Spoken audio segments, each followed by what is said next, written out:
Y bueno, pues ahora sí, después de esta pequeña y breve introducción institucional, vamos a entrar en materia y lo vamos a hacer poniendo el foco en el futuro de nuestro mar y también en el cambio climático.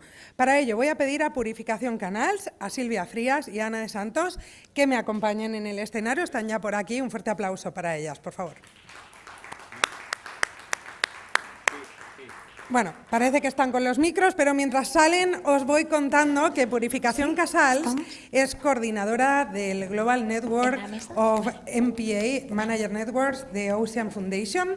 Durante muchos años ha sido la presidenta de las áreas marinas protegidas del Mediterráneo y conoce nuestro mar a la perfección. Además, es testigo excepcional de su fragilidad.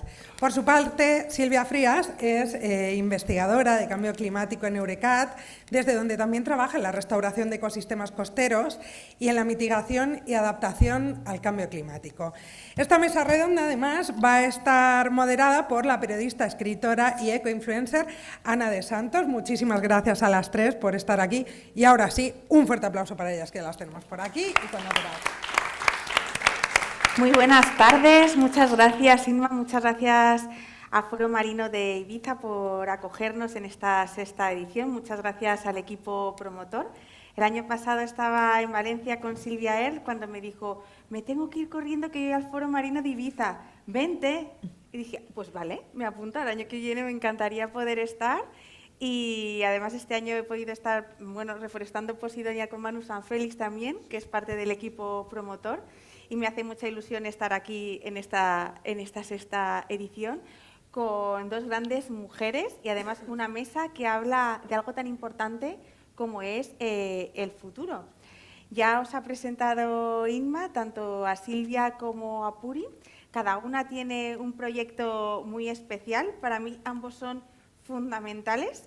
Yo he escrito un libro que habla sobre huella, vivir sin huella, porque precisamente soy periodista especializada en sostenibilidad. Y los trabajos que ambas desarrollan tienen mucho que ver con lo que queremos dejar para las generaciones futuras y cómo hacer del cuidar de nuestros mares, de nuestro medio ambiente, un lugar mejor para todos con mucha coherencia y rigor científico. Así que, si os parece, empezamos un poco a hablar de cada uno de los proyectos y luego sí que me gustaría haceros unas preguntas para bajar un poco a tierra, ¿no? Para bajar de la parte científica y divulgar un poco más qué necesidades creéis que tenemos que afrontar para un futuro más sostenible desde el mar. Si te parece, Silvia, empezamos con Puri, por favor. Vale, pues, ¿me oís bien? ¿Sí? Sí. Pues bueno, primero que nada, muchas gracias por la invitación y es la segunda vez que vengo al Foro Marino de Ibiza y bueno, siempre estoy encantada de compartir este espacio de intercambio de experiencias que es creativo y sobre todo que va muy enfocado a la acción, ¿no? A mostrar que se está actuando y cómo hay que seguir actuando. Yo en este momento estoy vinculada básicamente a dos iniciativas que tienen que ver con conservación marina, pero con ámbitos distintos. Uno, que es la que está en el enunciado, que es coordinar la formación de una red global, es decir, a nivel mundial, con redes regionales y nacionales de gestores de áreas marinas protegidas. He pasado los últimos 15 años, hasta abril pasado, como presidenta de la Red Mediterránea de Gestores de Áreas Marinas Protegidas, MEDPAN, y a partir de esta experiencia y de mi trabajo profesional como consultora en distintos proyectos para la Comisión Europea, empecé a contactar con redes de otras regiones, África Occidental, Caribe, Norteamérica, del Índico, del Pacífico. Y bueno, no voy a contaros todo el proyecto, pero después de tener varios encuentros con estos gestores, es obvio que hay aspectos de la protección del océano que tienen que ser generados o planteados desde una perspectiva global, pero luego las acciones tienen que estar hechas en lugares y espacios y tiempos concretos. Entonces, hay un gran desfase entre lo que son las políticas globales planetarias en el marco de los convenios de Naciones Unidas. Ahora, recientemente, pues, se aprobó un nuevo acuerdo para incluso crear áreas marinas protegidas fuera de las jurisdicciones nacionales, que eso es un gran reto, pero aunque tengamos estos marcos, luego la realidad tiene que ocurrir en el agua, ¿no? Y esas son las personas que trabajan ahí, en la gestión cotidiana, quien tienes que hacer este trabajo. Entonces, hay una distancia enorme y entre ellas apenas hay conexión. De hecho, una de las características de un área marina protegida para los que la gestionan es el sentimiento de aislamiento, porque incluso aunque haya otros espacios protegidos en los países, la mayoría son terrestres, entonces las partes marinas son muy pequeñitas y muchas veces las acciones están como desconectadas de otras que podrían generar intercambios. Entonces, el hecho de tener espacios para compartir este conocimiento y mejorar sus capacidades es fundamental. Bueno, esto es lo que aprendimos en el Mediterráneo después de 15 años de Medpan, que nadie creía en esto, porque cuando creamos Medpan la gente nos decía, bueno, ¿y qué vas a hacer ahí en una red de gestores en el Mediterráneo? Esto no va a funcionar nunca, ¿no ves que siempre nos estamos peleando? Y nos seguimos peleando, pero no todo el mundo. Se pelean los gobiernos, se pelean la gente que tiene poder, la gente que ama la naturaleza, que ama el mar, raramente pelea. Sabe que para proteger una especie, para proteger un hábitat, necesita hacerlo cooperando. Entonces, esta experiencia, si esto funciona en el Mediterráneo y hay otras en otras regiones, ahora el reto es también tener ese espacio de coordinación mundial. No es fácil, pero ¿quién nos ha dicho que la vida iba a ser fácil? Entonces, si no nos proponemos retos difíciles, el hacer todos los días lo mismo, aparte de aburrido, es que no permite avanzar mucho. Entonces, hay que atreverse, y esa es una parte de mi trabajo. Y el otro tiene que ver con Underwater Gardens International, que es una startup fundada en Barcelona, que nos dedicamos a hacer restauración de ecosistemas marinos. Y, por ejemplo, ahora tenemos un proyecto súper interesante europeo que se llama Ocean Citizen, que es para investigación de cómo restaurar lo que se llama Marine Animal Forests, los bosques animales marinos, que no son solo los arrecifes de coral, que es lo que siempre tenemos presente como organismos animales que crean estructuras fijas, sino, por ejemplo, los corales mediterráneos, las gorgonias mediterráneas, las esponjas. Todas las zonas templadas del mundo tienen estos organismos animales, pero que están fijos en los fondos, que están también siendo degradados a una velocidad increíble y de los que hay muy poco conocimiento en cómo proceder a su restauración. Este es uno de los aspectos, por ejemplo, en los que estamos trabajando. Así que ya veis, me dedico pues, a esto, a reconectar cosas. Te remangas y además creas lazos y comunicación, porque es fundamental para que todos vayamos en la misma dirección sin dejar a nadie atrás. Sí, es que este es un trabajo de todos. Como comentábamos antes, durante la hora de comer, podemos estar muy a gustito con los que nos entendemos y pensamos igual, pero no dejamos de, desgraciadamente, ser una minoría en el mundo. Entonces, si no conseguimos conectar con más gentes, con más sectores de la sociedad, probablemente no lleguemos a tiempo de poder compensar las tendencias negativas a las que hoy está sometido el planeta, ¿no? Así que necesitamos más aliados. Necesitamos aliados, y cuando comíamos me parecía muy interesante también que esta forma de unir globalmente no dejaba la identidad local a un lado, porque es fundamental para que luego también todos estos marcos políticos, marcos de comunicación, de trabajo, se lleven a cabo, que se tengan en cuenta las características individuales de cada lugar, de cada cultura. Mira, eso es fundamental, porque la gente piensa que la conservación es un tema científico, y no lo es. Al menos no es exclusivamente científico. La ciencia es importantísima, el conocimiento, el seguimiento con rigor, pero es más un tema social, la conservación. El reto está con las personas que convivimos en esa naturaleza en torno de nuestros municipios, o que vivimos, algunos tienen la suerte de vivir más metidos en el agua o en el campo, ¿no?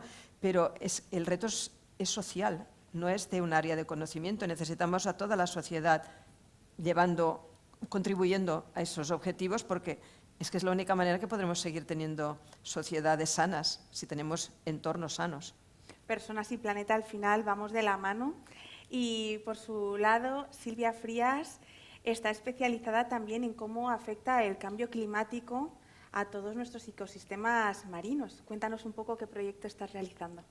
Pues sí, bueno, tenía una presentación para que fuera más visual, pero no importa, o sea, espero no aburriros. ¿Sí? Ah, bueno, vale, gracias. Sí, bueno, si no, da igual. Bueno, para situaros un poco, yo vengo de Eurecat, del Centro Tecnológico de Cataluña, que hay 11 sedes en todo Cataluña, y estamos en la sede de Amposta, en el Delta del Ebro. Entonces, trabajamos dentro del área de sostenibilidad de Eurecat, que se dedica a muchos temas, y principalmente lo que hace es trasladar el conocimiento básico y transferirlo a las empresas, ¿no? Y hacer se dedica básicamente a la investigación aplicada, ¿no? Y transferirlo en forma de soluciones tecnológicas tangibles. Y entonces, dentro del área de sostenibilidad, tenemos un departamento, una unidad que es de cambio climático, de temas de cambio climático, sobre todo no solo dedicado a la resiliencia climática, no solo al cambio climático en general, sino a aportar soluciones para la mitigación y adaptación al cambio climático. Y desde esta área de investigación también lideramos la iniciativa del Centro de Resiliencia Climática, que os he puesto en la web por si os interesa, ya no solo saber más información, sino también uniros, porque está abierto a la participación no solo de centros de investigación, universidades o centros tecnológicos, sino también aglutinar a las empresas, a las administraciones y a la ciudadanía, para trabajar conjuntamente y trasladar todo ese conocimiento a soluciones reales para solucionar distintos problemas relacionados con el cambio climático. Luego, destacaros aquí dos de los proyectos que llevamos a cabo que tienen que ver en el ámbito marino y costero. Por un lado, hay el proyecto Effective, que Puri también lo conoce muy bien, que simplemente lo que tiene como objetivo participa en el objetivo del 30% para el año 2030, ¿no? Con el objetivo de ampliar o de aumentar las áreas marinas protegidas a los mares europeos. Entonces, con este gran objetivo, lo que pretende este proyecto es aportar soluciones, tanto científicas como tecnológicas como digitales, junto con herramientas de participación, para poder establecer un conocimiento básico y orientación práctica para los gestores precisamente de estas áreas, para la gestión basada en los ecosistemas, aplicada en la protección y restauración en áreas marinas protegidas o también áreas vinculadas a estas áreas marinas protegidas, no solo ahí en concreto. Y tiene lugar en distintos sitios de Europa. Y entonces aquí desde Eurecat lideramos el piloto del Delta del Ebro, que tiene lugar en las bahías, concretamente del Fangar y los Alfacs, que no sé si os situáis, pero está en el sur de Cataluña.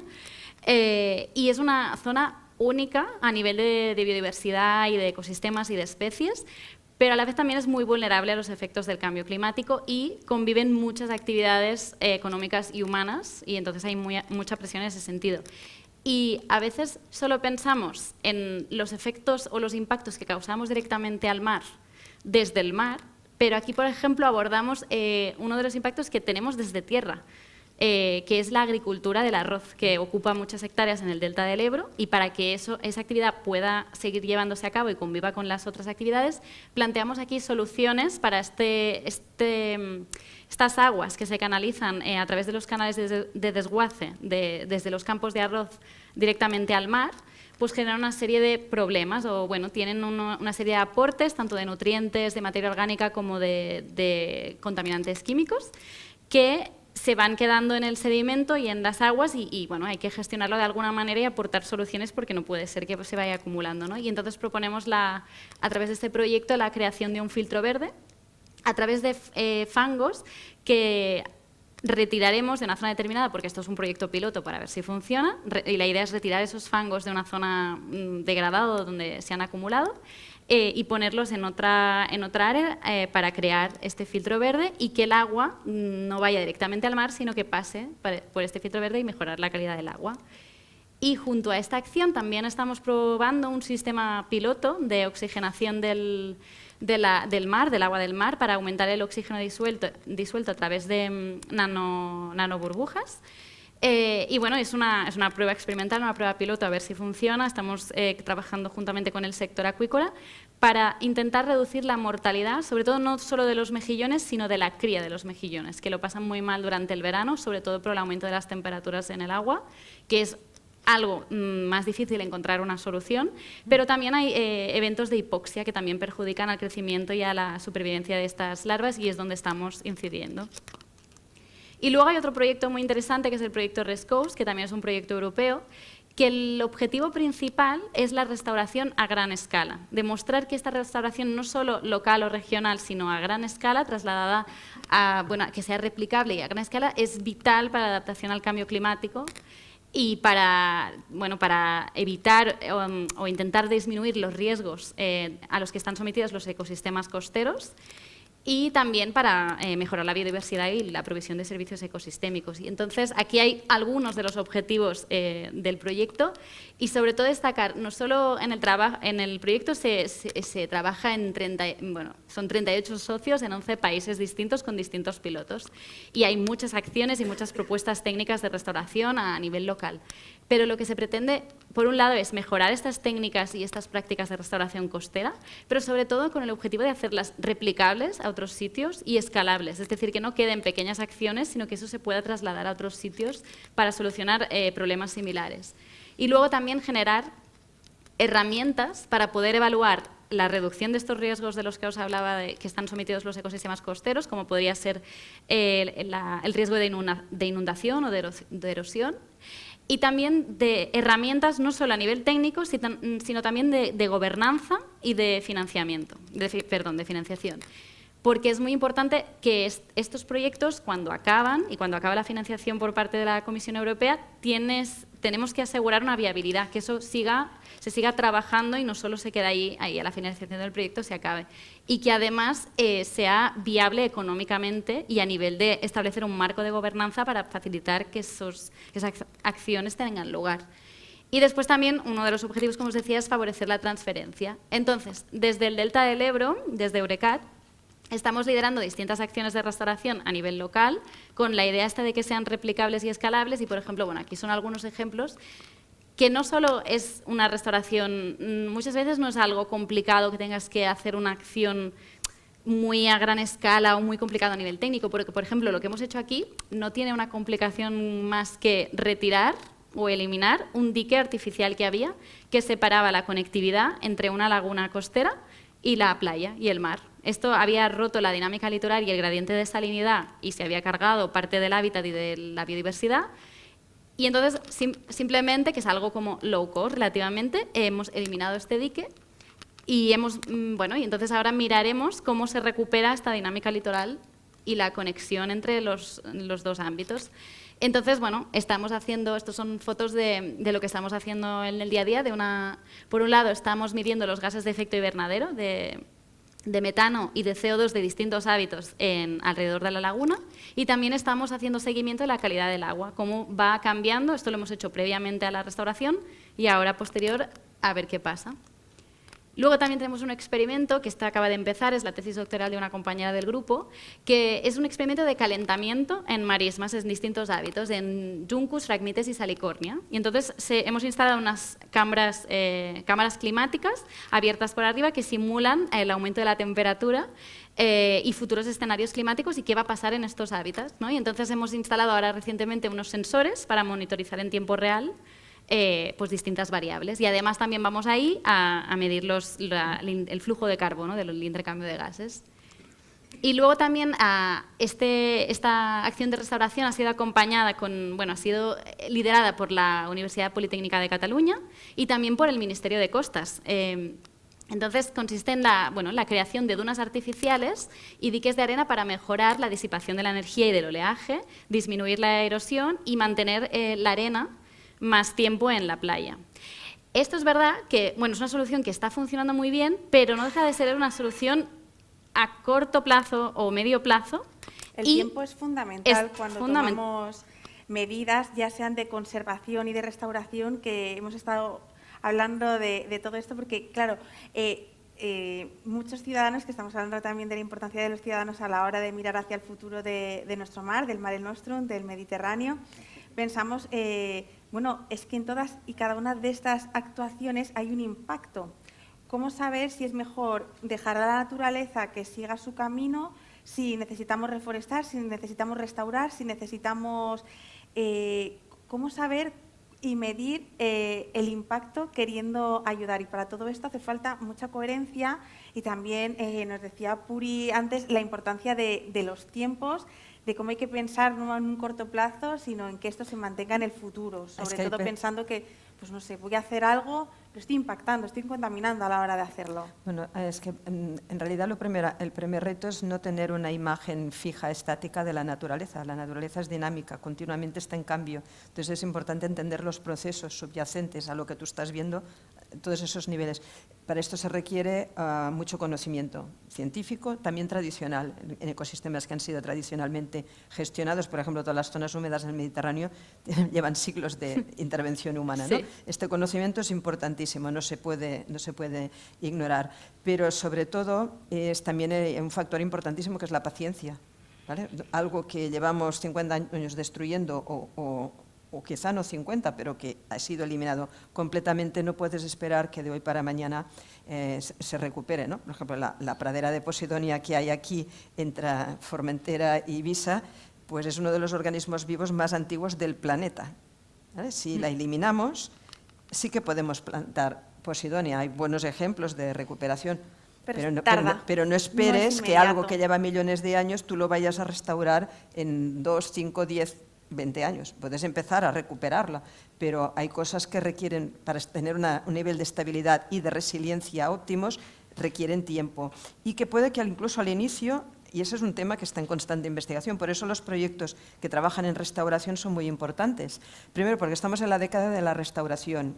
También Europa acaba de aprobar normativas específicas para promover restauración, porque empezamos a ser conscientes que ya no solo conserva lo que queda, sino que si no recuperamos lo que hemos perdido, esto se va al traste. Entonces, pero no sabemos cómo hacerlo. Entonces, tenemos que diseñar sistemas que aceleren los procesos de la naturaleza. A veces puede ser que a primera vista digas, oye, pero esto es como muy artificial. Bueno, en algunos casos no hay que intervenir artificialmente, en otros quizá haga falta si queremos que las cosas se aceleren o que aguanten, porque de un espacio donde ya no queda nada que proteja del oleaje, tú ya puedes plantar Posidonia, pero es que al primer temporal o ni siquiera temporal se te va a ir, entonces vas a necesitar algo que apoye eso hasta que esté bien consolidado. Es un ejemplo que no tiene por qué ser exacto, ¿no? Pero para que entendamos que recuperar algo que está muy transformado puede requerir un aporte adicional de energía y de ingenio. Claro, a mí es que me dice la gente, ala, has estado reforestando Posidonia, pero eso es impactar, eso es intervenir. Y claro, esta explicación es muy necesaria para que también el ciudadano entienda que es importante esa intervención porque no es a corto plazo, es a un largo plazo. No vamos a ver los resultados hoy, los vamos a ver en un futuro y precisamente nuestra mesa habla de futuro, de cómo tomar soluciones con coherencia. También otra de las preguntas es, bueno, el mar, se está poniendo ahora mucho foco en él, aunque sea el gran desconocido, porque van a salir los bonos azules y entonces necesitamos encontrar proyectos para que las empresas compensen su huella. Esto se podría considerar una incoherencia o un ecopostureo y me encantaría conocer vuestra opinión. Bueno, va a depender de cómo se diseñen, a ver si van a ser como los créditos de carbono que hemos creado para ecosistemas terrestres, pues igual no hace falta hacer tanto esfuerzo, ¿sabes? Porque eso es un bluff. Lo siento mucho por si hay alguien que está invirtiendo en ellos, pero aún está por demostrarse cuál ha sido el valor para la atmósfera, porque desde que los inventamos no hemos hecho más que seguir aumentando emisiones. Es decir, el problema es que hemos querido resolver un problema utilizando el mismo enfoque, en las mismas herramientas que lo crearon. Quien creó el problema de degradación planetaria es el modelo económico que hemos diseñado el último siglo, ¿vale? Y estamos utilizando las herramientas de mercado de este modelo económico para encontrar soluciones. Pues eso, como os comentaba antes, es como si pones a Drácula a vigilar el banco de sangre, ¿no? Ya sabes cómo va a terminar la cosa. ¿Qué necesitaríamos pones para...? a los mismos que han creado el problema a ver, entonces, ¿qué se ha creado? Un mercado, sí, un mercado. Eso ha funcionado bien, lo de crear un mercado. El objetivo de por qué se creaba ese mercado, que era reducir las emisiones, no ha funcionado. Y esto, cada vez hay más informes, cantidad de proyectos de reforestación que cuando hacen el balance al cabo de los años no han aportado prácticamente nada. La ventaja con el medio marino es que cuando fija carbono en general puede ser bastante más estable que en el medio terrestre. Pero digo puede, porque luego si no haces una buena gestión de esos ecosistemas o haces acciones que los degradan, pues tampoco vamos a ganar nada. Entonces, eso hay que vincularlo. Yo siempre, hace muchos años que digo, no se puede resolver el cambio climático si no proteges la naturaleza.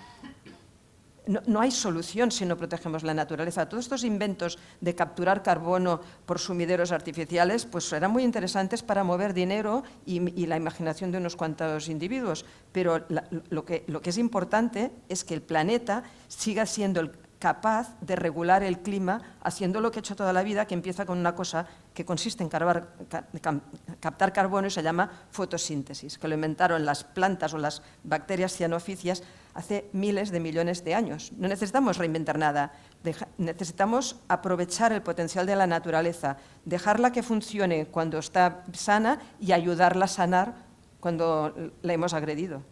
Y en eso también juega un papel fundamental los tiempos, ¿no? Claro, no, porque, claro, cuando tienes el problema para encontrar una solución, hay una diferencia en, ¿puedo tener 10 o 20 años para hacer un proyecto, tener los resultados y aplicar esa solución? O realmente ya la situación es crítica y hemos llegado a un punto de no retorno y tengo que aplicar una solución de emergencia. Y eso es muy distinto, ¿no? Tenemos que distinguir, ¿no?, distintos tipos de soluciones. Soluciones de emergencia, de aplicación inmediata con resultados inmediatos, o puede que no sean los mejores, pero que tú pongas una acción, hagas una acción.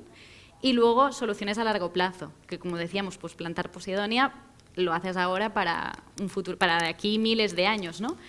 Y también por el tema del mercado de los créditos de carbono. Sí que es una iniciativa interesante en el sentido, como te decías tú, que moviliza financiación y que implica, que eso creo que es muy importante, hace una llamada a las empresas y al sector económico de vamos a preocuparnos por esto, ¿no? Que esto es bastante importante, es un avance bastante importante. No solo a los créditos de carbono, sino también de biodiversidad, es decir, preocupémonos por eso, movilicemos financiación que es necesaria para estos proyectos, para tirarlos adelante. Pero claro, a la vez, no compensemos todo el mal que estamos haciendo. Que vale, que está bien compensar, pero necesitamos reducir. No, o sea, el objetivo principal es reducir las emisiones ya. Por lo tanto, el crecimiento económico de ahora nos lo tenemos que replantear. Y entonces luego también pues, incorporar iniciativas que movilicen financiación hacia estos sectores que realmente parece, ¿no? Pues ciencia y negocios es como algo muy distinto, ¿no? Investigación y unir estos dos ámbitos es súper importante. Que hablemos el mismo idioma es una iniciativa súper chula e interesante, pero que no sea para... Y no todo se arregla con dinero. ¿Vale? Eso también claro. Hay que decirlo, ¿no? Porque yo he estado trabajando en los últimos años en algunos proyectos de restauración de arrecifes de coral y de manglares en el sudeste asiático, y precisamente una experiencia que me encantó fue en una isla bastante remota en Filipinas, cuando íbamos a hacer restauración de manglares. El alcalde de ahí nos dijo: está muy bien, vais a tener los permisos y todo, pero yo lo que no quiero es que vengáis aquí y os larguéis cuando ya hayáis plantado los árboles. Y dijimos, no, mira, este no es nuestro enfoque, nosotros lo que queremos hacer es trabajar con la comunidad local, una de ellas era una comunidad local y la otra era una comunidad indígena, es trabajar con vosotros para crear un conocimiento que quede aquí. Cuando termine el proyecto, vosotros seáis capaces, si es lo que deseáis, que lo deseaban, porque además en este caso no era por sobreexplotación, había sido un tifón que les había destrozado el manglar, entonces ellos dependen de ese manglar, pero tampoco sabían muy bien cómo recuperarlo porque la magnitud de la tragedia era grande. Bueno, pues les enseñamos cómo recoger las semillas, plantar y sobre todo gestionarlo en los meses y años siguientes, hasta que eso eran ya árboles grandes, porque si no, hay cantidad de proyectos que consisten en esto, plantar lo que sea y me voy. No te sirve. Lo mismo con los arrecifes de coral, pues bueno, puedes hacer restauración con estructuras ínfimas, 4 alambres, y los añades ahí los trozos que están rotos, pero luego necesitas que la población local lo vigile, porque si no, eso puede ser fácilmente degradado, ¿no? Entonces, es casi más importante que el dinero inicial, pues estas dos iniciativas eran baratísimas, pero si no hay ese compromiso de la comunidad en darle seguimiento, el dinero que hayas podido poner al principio no tiene el impacto que desearíamos. El principio de la sostenibilidad es que algo dure en el tiempo. Exacto. Necesitamos que sean proyectos a largo plazo, que realmente sean necesarios a nivel local, a nivel que se vaya sostenible, que se sostenga. Y este sin duda es el enfoque. En este foro marino, la 6ª edición, que se dedica a la posidonia, porque es el 25 aniversario desde que se le ha declarado patrimonio, pues me gusta que no solo hablemos de posidonia, porque el Mediterráneo es mucho más que posidonia. Estamos viendo como hay gran cantidad de proyectos que van más allá y que también tratan, por ejemplo, las áreas protegidas. ¿Qué otras cosas creéis que son importantes para mirar al futuro del Mediterráneo? Mira, yo creo que lo primero es tener conciencia de de la conectividad que existe, pero que no tenemos presente a la hora de planificar y de actuar, y que la estamos afectando. La esencia de la vida es la conexión, y el drama de la desgracia que hacemos es el que nos sentimos desconectados, ¿vale? No, yo no tengo nada que ver contigo, mucho menos con el que está allá al final de la sala, ya no digamos con el que vive en África, ¿no? Este es el drama de partida, y los ecosistemas van más allá que cualquier individuo en el planeta. Pero el Mediterráneo nos ofrece la posibilidad de ver esa conectividad en múltiples dimensiones, también la humana, ¿vale? Porque se vive cada día, y después supongo que habrá ejemplos mucho más claros de esto, ¿no? Pero la marina es fundamental. Si queremos tener un Mediterráneo sano, tenemos que actuar desde todos los países ribereños, también desde alta mar. Aunque, bueno, el concepto alta mar jurídico no existe en el Mediterráneo, pero es igual, fuera de las millas jurisdiccionales, tenemos que tener conciencia de que todo está unido y, por lo tanto lo que hacemos de bueno como lo que hacemos de malo va a repercutir mucho más allá de lo que vemos inmediatamente delante de nuestra costa. Al final, la crisis mediática no es otra que la crisis existencial. Necesitamos entender que somos uno, vivimos todavía muy de espaldas al mar, por eso es tan importante este foro que va mostrando iniciativas, va mostrando este futuro. No sé si quieres algo más, Silvia, que añadir de tus proyectos, hacia dónde crees que deberíamos también encaminarnos. Bueno, no, de hecho ya, bueno, cuando estábamos ya, solo destacar un proyecto que nos han dado que no ha empezado, que es sobre carbono azul, que bueno, que se está hablando muchísimo, pero sí que no se ha hablado del carbono azul que hay en los estuarios y en las lagunas costeras, que esto sobre todo se centrará, bueno, ya en futuros foros ya os contaré cómo va cuando empecemos el proyecto, pero que no solo es el carbono azul de las fanerógamas, ¿no?, que podamos pensar, sino lo que lavamos en la comida, ¿no? Todo el carbono que viene de los pellets fecales, ¿no?, de las deposiciones fecales de los organismos o de los animales en el mar, se deposita en las profundidades, y eso es carbono que se retiene y no va a la atmósfera. Y también en las zonas costeras hay unos ecosistemas bastante importantes y relevantes, sobre todo en España, de humedales y de lagunas y marismas, que también, según el estado de conservación, son emisores de carbono o stock de carbono que retienen carbono. Y eso es importante también, que a veces no se habla, que una cosa puede ser que genere stock de carbono, pero depende de su estado de conservación y de estado de degradación. Puede ser lo contrario. Esos ecosistemas positivos, ¿no?, para nosotros, pueden transformarse en algo que genere el cambio climático, ¿no?, que contribuya a las emisiones, por cómo lo estamos tratando, que eso también es importante. Los conocimientos en gestión son fundamentales, y eso es algo que tenemos también que reforzar, toda esta manera de gestionar adecuada. Claro, ahora que hay tanta iniciativa, vuestro papel es fundamental para que lo gestionemos bien.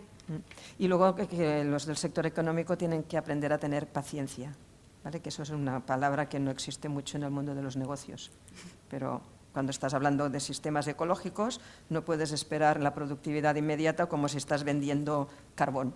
El tiempo, sin no duda, funciona así. Es clave, y ha sido también la causa, ¿no?, de que hayamos empezado a impactar con muchísima más huella. Es así, el querer avanzar tan rápido, nuestra huella se ha disparado, y necesitamos encontrar ese equilibrio de tiempo para poder restaurar y para marcar otros ritmos que no hagan que volvamos a lo mismo, y con la palabra sostenibilidad como reclamo, que serían a lo mejor colocar energías verdes impactando la biodiversidad de los fondos marinos. Bueno, lo estamos viendo. En el Golfo de Rosas tenemos ya un proyecto de ubicación de energía eólica en un ecosistema de alto valor ecológico, zona de migración de cetáceos prioritaria en el Mediterráneo. ¿Y por qué tenemos que ponerlo ahí? Es que al final eso es una visión segmentada. Es no haber entendido que la biodiversidad es tu principal aliado para evitar el cambio climático. Entonces tú vas y para producir una energía, la que llamas limpia, porque la producción de todas esas estructuras no está libre de consumo energético ni de consumo de materiales, primer punto que casi nadie recuerda, pero estás haciendo una cosa haciendo daño a tu principal aliado. Entonces, ¿qué clase de políticas son estas? Son de una incoherencia absoluta. Coherencia es una de las palabras que más necesitamos. Otra sería la palabra biodiversidad, conservar antes que restaurar, porque restaurar lleva mucho tiempo. y tener en cuenta esos tiempos a la hora de crear esos planes para que no sintamos que todos nuestros esfuerzos no sirven para nada, sino que cuesta tanto restaurar, que es muy a largo plazo para que todo este trabajo lo vean las nuevas generaciones, que es para las que estamos trabajando hoy. Habría que implicarles ya en los procesos, al menos los de restauración, que admiten mano de obra. Sería muy bueno contar con más personas participando, porque cuando tú no tienes una implicación directa, por mucho que te cuenten la conexión a nivel científico, cuesta mucho de que tengas interés, porque aquello que no conoces es más difícil que lo ames, y lo que no amas es más difícil que lo protejas. No digo que sea imposible, hay personas que tienen una conciencia muy amplia y no necesitan todos estos pasos, pero para la mayoría de la población es muy importante ese contacto directo con estos proyectos de conservación y de restauración. Bueno, es que se ha hablado de educación esta mañana, bueno, a lo largo de todo el día, que es súper importante, pero sí que es verdad que muchas veces hablamos de educación de las nuevas generaciones, ¿no? De los niños, de los adolescentes, que es muy importante, pero también nosotros como adultos también tenemos la capacidad de aprender constantemente y, por lo tanto, educación de las empresas, de las instituciones, compartir conocimiento es vital, porque a veces las cosas no se hacen o no se activan porque tienes la información, pero no te han capacitado para esa información transformarla en soluciones o transformarla en acciones. A veces es difícil, te cuentan algo y tú a nivel científico puede que no entiendas nada o no acabes de... Y creo que es importante también capacitar a la población en general, también adulta, para no solo de transferir el conocimiento de informar, sino de asimilar esa información y ver qué podemos hacer con ello, capacitar. Esas conexiones, cuando se tiene la capacidad de impactar hay que usarla. La mía es la comunicación, yo no soy científica y estoy aquí con vosotras pudiendo entender y luego también pudiendo trasladar a través de mis redes, a través de los artículos que escribo en El Español, en 20 minutos, en el Grupo Vocento, poder trasladar todo vuestro conocimiento para que la gente de a pie pueda entender y pueda participar en proyectos, pueda remangarse, los niños puedan participar y que sea la manera de educar a las nuevas generaciones. Esto es mío, yo lo he cuidado, yo lo voy a conservar, este es mi mar, he participado en él, aquí tengo algo que forma parte de mí y por eso al final la sostenibilidad medioambiental y social tienen que ir unida porque el ciudadano tiene que formar parte de ella, si no se queda al final en élites o se queda solo en el mundo científico o en el mundo empresarial. ¿No? Las burbujas que... Sí, vivimos lo que dicen en inglés, en silos, ¿no? En burbujitas, cada uno su ámbito. Y eso también en la ciencia, ¿eh? También es un reto en el mundo científico porque nos formamos por ámbitos de especialización y sabemos mucho de ese microcosmos nuestro, pero cómo eso se relaciona con el resto, mucho menos. Luego hay también luchas de egos y luchas por recursos económicos también en el mundo científico que no contribuyen a eso. Entonces, por eso decía que el tema de conexión para mí es la palabra clave para cambiar el chip y la manera de ver el mundo y cómo actuamos con él. Una vez más, yo quiero dar las gracias a Foro Marino, que es el que hace que estemos hoy aquí teniendo estas conversaciones que nos unen como una cadena de valor, cada una desde un punto de vista. Estamos recorriendo hoy muchos puntos muy importantes sobre los que trabajar y no sé si queréis añadir algo más antes de que termine nuestra mesa redonda sobre el futuro o si alguien en el público quiere aprovechar para hacer alguna pregunta.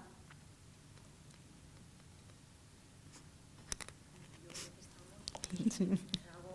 Lo has comentado un poquito, pero una vez que acaba lo que es el Fondo Europeo, ¿qué experiencia tenéis? De una vez que tenéis el proyecto económicamente, ¿cómo funciona? ¿Tenéis éxito? ¿Hay muchos que se quedan ahí? ¿Qué experiencia tenéis? Mira, si quieres te cuento la última, ¿vale? Porque la pregunta me la he puesto ahí en bandeja, ¿no? Mira, en el 2016 empecé un proyecto, era una licitación pública, ¿vale? Ni siquiera un proyecto diseñado ni por mí ni por ningún colectivo. Una licitación pública internacional del Foreign Policy Instrument Service de la Comisión Europea, lo que es todo política exterior europea, que sobre todo se dedica a temas de seguridad. Y lanzaron esta licitación para promover intercambios en el ámbito transatlántico y centrados en áreas marinas protegidas. Supongo que básicamente porque no querían entrar en la pesca, que es un tema con el que Europa va siempre en los límites, ¿no? Entonces, algo que fuera neutro y pudiera aproximar a otros países. Bueno, yo coordiné ese proyecto como team leader y empezamos a conectar precisamente gestores y redes de gestores, ¿no? Funcionó súper bien. descubrimos que había todo este potencial que era una necesidad para, al menos en el espacio atlántico. Se alargó el proyecto, hubo más fondos, un poco más, y luego se lanzó otro proyecto más grande. El primero era de 1 millón de euros, más una extensión de 250.000. Luego salió uno de 7 millones, que era Ocean Governance, que ampliaba acciones con restauración en el sudeste asiático y cooperación transfronteriza. También, bueno, nos presentamos, ganamos el proyecto y lo he estado coordinando en los últimos 4 años. Ha sido resultados buenísimos, todo el mundo encantado, desde instituciones de Naciones Unidas a los países implicados, los gestores, todo. Bueno, pues resulta que en este momento el dinero del Foreign Policy Instrument Service va a la guerra de Ucrania. Punto. No hay más fondos para seguir con esto. Estaba funcionando, pero sin embargo... Pero hay otra prioridad. Ahora, yo no voy a entrar aquí en un debate de concepto de seguridad para Europa, ¿vale? No es eso mi objetivo. El objetivo es decir, con escasamente 7 millones estabas consiguiendo que Europa tuviera un liderazgo no con el clásico liderazgo de voy y le digo a este lo que tiene que hacer el otro, sino el liderazgo de abrir un espacio donde toda la gente que participaba en igualdad de condiciones. No era más importante lo que aportaba el de Borneo que el que aportaba el de Dinamarca. Todo el mundo, y era un espacio de intercambio que beneficiaba a todo el mundo. Bueno, pero eso no es una prioridad en la política europea hoy. Entonces, lo que sigo haciendo ahora, coordinando esta red, pues he conseguido financiación en Estados Unidos. Pero la he conseguido porque yo me muevo mucho y conozco gente en todas partes, pero ese es el drama de los proyectos y por eso creo que hay que hacer una promoción de salir de este planteamiento proyectual porque crea muchas frustraciones, abre muchas expectativas y provoca muchas frustraciones cuando termina. Y esto yo lo puedo gestionar como manager de proyecto, no me hundo en la miseria, pero si tú eres una población local, una población indígena, depende de cada caso, te llega la ONG o la institución tal y te hace un proyecto allí, que funciona bien, ves el beneficio, pero cuando te crea un área marina protegida, por ejemplo, pero cuando se acaba el proyecto desaparece todo Kiski y tú te quedas ahí con las limitaciones que te ha creado esa área marina protegida y como no la puedes gestionar, pierdes todas las ventajas. Cuando tú vuelves al cabo de unos años con otra organización a proponer algo ahí, te dicen, lárguese usted, o lo que nos dijo el alcalde en Balabac, sí, pero aquí no me plantas árboles y te largas. Si tú te quedas o haces algo para que esto dure. Entonces, este es el drama del enfoque de proyectos. No sé si tú, Silvia, tienes experiencias más Bueno, distintas. para ser un poco más optimista, no, porque depende, hay de todo tipo de experiencias. Sí. Pero sí que es verdad que lo que sí que nos estamos encontrando, que no sé cómo va a ser ya de aquí a unos años, pero que este tipo de proyectos y de financiación, que tampoco te lo solventan todo, tampoco puedes hacer grandes cosas según el proyecto, pero es un impulso para las comunidades locales y para las pequeñas empresas, al menos es lo que estamos viviendo nosotros, que de alguna manera planta una semilla, ¿no? Se hace un piloto, se hace una prueba, que si tú consigues el entusiasmo, ¿no? Que ese impulso motive a la gente y genere un compromiso social, que eso implica también no solo ejecutar el proyecto, sino co-crearlo y pensarlo de forma conjunta para ver si todas las partes están de acuerdo. Si tú consigues eso, sí que nos estamos encontrando de que te viene la empresa o el ayuntamiento, lo que sea, vamos a buscar dinero de aquí, o mira, me ha sobrado una partida de dinero de eso para hacer otra prueba, para volver a... pues yo me encargo, porque sí, si se sale, es algo arriesgado, pero si sale puedo hacer un negocio de eso. O sea, que si consigues plantar la semilla y escuchar, es decir, no ir desde el punto de vista bueno, el clásico, ¿no? De transferencia vertical, ¿no? El científico que lo sabe todo y te explica cómo va el tema, sino ¿qué necesidades tienes? Vale, pues tengo un proyecto que quiere hacer un piloto de esta solución, vamos a probarlo y sí, y adelante, porque ese dinero es público, por lo tanto, tú te quedas con la idea, con los resultados de ese piloto y entonces impulsas, ¿no? Una idea que has probado. Y nos estamos encontrando esto, que si consigues animar y conseguir ese compromiso, luego después... Sí, a ver, también podría ponerte el ejemplo de Medpan, que empezó con un proyecto del Banco Mundial, generó expectativas en los gestores, luego ellos mismos con otras organizaciones montaron un Interreg que volvió a terminar y estaban ya hartos de frustrarse de la arrancada y parada y decidieron crear una organización permanente y hoy la organización existe. Entonces sería... Claro. Están las dos cosas, las dos caras pero no de la siempre moneda. las condiciones son las adecuadas para la continuidad. Y hay Digamos, mucha frustración. Sí. Que esa continuidad sería el siguiente punto para cerrar el círculo y que quizá ya no solo es recibir los fondos y actuar, sino formar a las personas para que, aunque tú desaparezcas, ellos puedan seguir continuándolo o con otros fondos de otros lugares, que haya esa parte empresarial que también haya que trabajar. Sí, bueno, siempre cuento que para mí hay como 3 cosas fundamentales para tener éxito: el compromiso, la comunicación y la continuidad. Las 3 Cs estas son fundamentales. Entonces, y puedes añadir más, pero sin estas 3 no se tiene éxito en el sentido de consolidar cambios. Pues, así que la comunicación te concierne a ti. Yo, por mi parte, que ese es mi propósito, el comunicar y poder llevar a la ciudadanía todo lo que vosotros estáis trabajando y también implicarme en proyectos concretos a través de la asociación medioambiental que he creado, que se llama Oxígeno Azul. Precisamente soy buceadora, lo mío es el mar y lo que quiero es que a través de un lenguaje positivo, a través de la belleza, inspirar para el cambio, porque creo que esto también hace no solo el científico desde lo vertical, no solo los medios de comunicación expresando mera información, no solo noticias catastrofistas de datos que te pueden llegar incluso a agobiar, creo que hace falta para el futuro esa esperanza, esa motivación y esa inspiración que haga que contagie, que se cree esa ilusión, que se ponga esa semilla para que luego todo se sostenga y continúe. No sé si tenéis alguna pregunta más. ¿Sí?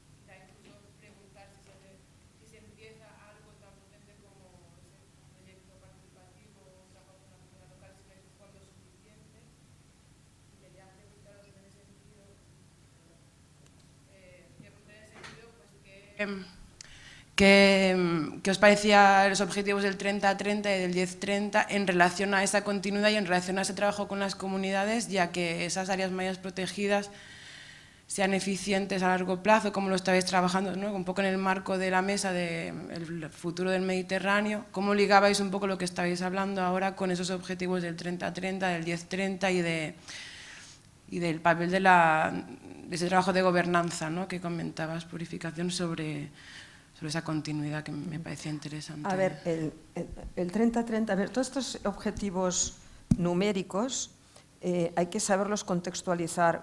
A mí el 30% en el 2030 me interesa como un paso previo al 100%, que es donde deberíamos ir para proteger el océano. Porque cuando estoy hablando de un 30%, quiere decir que hay un 70% que lo dejo de lado. Y eso me sigue preocupando mucho. Pero es verdad que para llegar al 100% tengo que pasar por el 30%. Por lo tanto, si para el 30 ya tengo una fecha, bienvenida sea la fecha, si eso me ayuda a motivar más a la gente. Cuando está en un calendario político, pues es un elemento que ayuda. Desgraciadamente no es determinante como para que se cumpla. En el Mediterráneo nos queda mucho. En el Mediterráneo hoy estamos a un 8% de la superficie del Mediterráneo bajo declaración de espacio protegido, del cual más de la mitad no está gestionado, es decir, es lo que se llaman parques de papel, paper parks, en lenguaje común del mundo de la conservación. Entonces, bueno, llegar hasta un 30 es complicado, por eso es muy importante abrirse también a los enfoques de conservación. La conservación no son solo parques nacionales, ¿vale? Y eso es algo que, por ejemplo, espanta mucho a los gobiernos, pero hay múltiples formas de conservación y, por ejemplo, yo en el sudeste asiático he visto espacios protegidos gestionados por las comunidades locales, por las comunidades indígenas, que funcionan de maravilla. En Senegal hay un ejemplo de áreas marinas protegidas comunitarias que es fantástico. Entonces, bueno, ¿por qué no podemos pensar también en innovar, ¿no? Porque ese es otro elemento importante, la innovación, no tener miedo, no tenemos solo que hacer lo que hemos aprendido en el pasado, podemos inventar cosas nuevas, podemos adaptar cosas que se hacen en otros sitios. Entonces, yo creo que el Mediterráneo está muy poco abierto a la innovación. En este sentido, es un entorno geográfico y político muy institucionalizado, obviamente también con muchas tensiones entre países, entre sectores, y eso nos dificulta, pero creo que deberíamos romper esos moldes realmente para que ese 30% no fuera un 30% que venga de una imposición del gobierno a las comunidades, sino que fuera un 30% que surja de la percepción local de que hay que proteger eso porque lo necesitamos para nuestro día a día. Y ahí es donde creo que tenemos un espacio importantísimo para actuar y animar más sectores. Por eso es importante meter a más gente, trabajar con el sector de la pesca, con el sector turístico, con otras dimensiones del mundo económico, para que eso se impregne toda la sociedad y llegar al 30% sea fácil, que es lo que debería ser, porque aún nos queda el 70%. Además, Que a mí, ante ese 30%, todavía tengo la duda, que bueno, está indagando pero no he encontrado una respuesta. ¿Cómo se mide ese 30%? Es decir, ¿es el 30% en delimitación de unas áreas y que las declaras, ¿no?, a nivel legal, una área marina protegida, ya está, aquí la declaras, ¿no?, y legalmente pues ya estaríamos en el 30% 2030? ¿O qué es solo delimitar y ya está? ¿O No, es no. demostrar, ¿no?, qué nivel de gestión has ejecutado, qué comunidad está detrás, qué herramientas de vigilancia tienes, todo eso? El Porque 30% es un título muy bonito para Claro. una película, ¿no? 30 por 30, yo lo veo ahí, titulares. Pero luego a mí me tienen que dar el guión y me tienen que decir quiénes son los protagonistas y cuántos extras hay, porque si no, no me la creo. Claro. ¿Vale? Entonces, ¿qué hay detrás? Cuando el 30% viene del Target 3 Sí. del nuevo marco global para la biodiversidad que se aprobó en Montreal hace un par de años. El Target no solo habla de superficie, habla de conectividad, Claro. habla de gobernanza, habla de gestión, habla de muchas más cosas. ¿vale? Habrá que demostrarlo. Y dice áreas medias protegidas y otras formas de protección basadas en las áreas. No voy a utilizar el lenguaje técnico, es decir, te abre a una diversidad de posibilidades, ¿no? Pero sobre todo el elemento cualitativo, que es el que normalmente los políticos les gusta olvidar, porque es el que requiere poner dinero o atención, que la atención también cuesta dinero, ¿no? O recursos humanos. Sí. Claro. y decir que estas áreas protegidas no son en contra de la pesca, No, sino para nada, al contrario. está demostrado que además en estas zonas que se protege la biodiversidad crece, se multiplica, incluso la pesca se vuelve mucho mejor. Lo que hay que hacerlo es con las artes nuestras del Mediterráneo, de nuestro Mare Nostrum, que tenemos las formas de hacerlo. Y hay que explorar sistemas de cogestión, que hay muy buenos ejemplos, pero no siempre son los más promovidos. Es decir, posibilidades hay muchas, pero luego depende de lo que os decía, del grado de flexibilidad y de innovación que queramos aplicar. Y en general los gobiernos del Mediterráneo son muy rígidos en planteamientos gubernamentales, son bastante inamovibles y eso no deja mucho margen precisamente para incorporar a la gente, ¿no? Pues yo creo que con esto sí, ¿no? Pues nada, como futuro, dar las gracias a nuestro Mediterráneo, que nuestra forma de vida se la debemos a él, incluso la de estar en el chiringuito en la playa tomando la paella, nuestro carácter, y que sigamos teniendo esas medidas, esas iniciativas y pudiendo tener espacios como este en el que he tenido la suerte, que no todos los días está con científicas que nos estén compartiendo su conocimiento a este nivel. Así que una vez más, gracias al Foro Marino. Gracias, Inma. Gracias. Gracias a vosotras, ha sido una charla muy, muy interesante. Apuntáis temas muy interesantes de los cuales además venimos hablando tiempo en el Foro Marino, la necesidad de la protección mínima del 30% para 2030, esa protección del 30%, mínimo un 10% de ese porcentaje efectivamente protegido y luego a partir de ahí todo lo demás, claro que sí, llegará al 100%. Muy bien, pues muchísimas gracias a las tres.